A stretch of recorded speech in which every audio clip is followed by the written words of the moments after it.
January 3rd, The Flight into Egypt, Part 2. This delightful story continues on the theme of being in harmony with the natural. Now on the third day of their journey, as they went on, it happened that Blessed Mary was wearied by too great heat of the sun in the desert, and seeing a palm tree, she said to Joseph, "I should like to rest a little in the shade of this tree."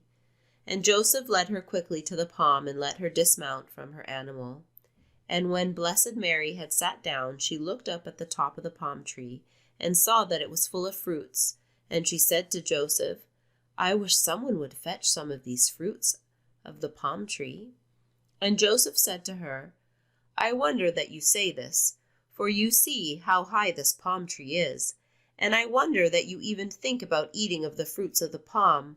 I think rather of the lack of water, which already fails us in the skins, and we have nothing with which we can refresh ourselves and the animals." Then the child Jesus, who was sitting with a happy countenance in his mother's lap, said to the palm, "Bend down your branches, O tree, and refresh my mother with your fruit."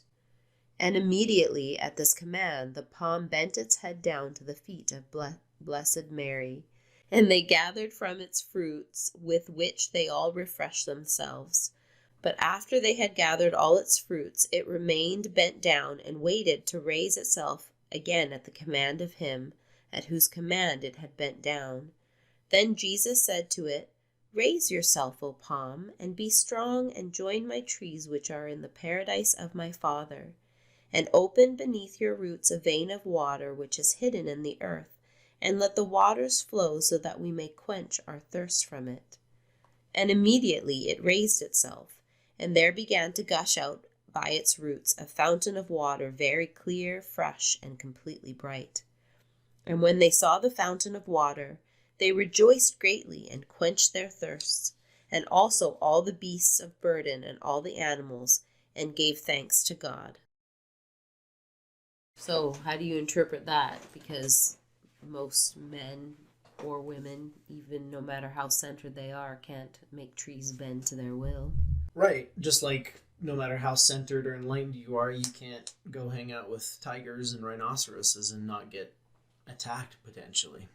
So let's reframe it in terms of the internal reality, in terms of soul food, in terms of the fruit of the spirit and the things that you depend on internally for life, meaning joy, happiness, peace, gratitude. For a lot of people, that fruit is out of reach. But when you, again, awaken this thing within you, it's right there. It comes to you, right? You don't need externals anymore. You don't need the car to feel gratitude. You just say, bend down, give me some of that fruit, and you feel grateful. It's about the internal reality and what happens when you awaken this presence. It just means that you don't need to thirst or hunger anymore for the soul food that you are always craving. It's just, it comes to you. Well, what you said reminded me of what I say to the kids sometimes when they're feeling scared. And I remind them not to water their fear plant, but to water a different one. And so maybe we need to continue that and broaden what type of plants they water, because they will grow and then they will bear fruit, and it will be easier once, I imagine it's easier to pick the fruit than it is to grow the tree. Well, yeah, absolutely. Right? And so if you start growing those trees young, I imagine it's easier, and I don't think many of us do. No, but Evangeline does. Remember the conversation I had with her about burying her happiness? This is exactly it, right? You should share that.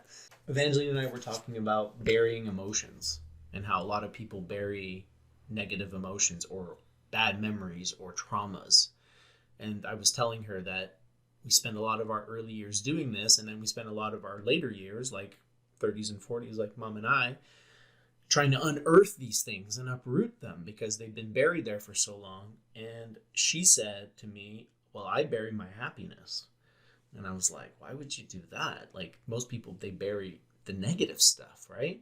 And then she said, well, because then it grows. And I was like, oh, what a wise little creature. What a wise human being she is to say that. And then she was saying, yeah, and then it grows and it's like an apple tree. When I'm feeling sad, I can just go get happiness from the fruit. Or when my friends are feeling sad, I can give them my happiness fruit, like that I've been growing. I think that's part of what you were saying to her about watering the fear plants and stuff like that. Like, I think this stuff is like sinking into their subconscious, and it's transforming. They're expanding on it themselves. Because we've never talked to them about this. No, obviously. About bending trees to your will to bear fruit and to open up your roots and, give us a stream of water. And remember, they're in the desert. Yes. Right? They're in the desert where there's no water and there's no food. So even when you're in the darkest, driest depression in yourself, right? The desert being an internal state, you're miserable.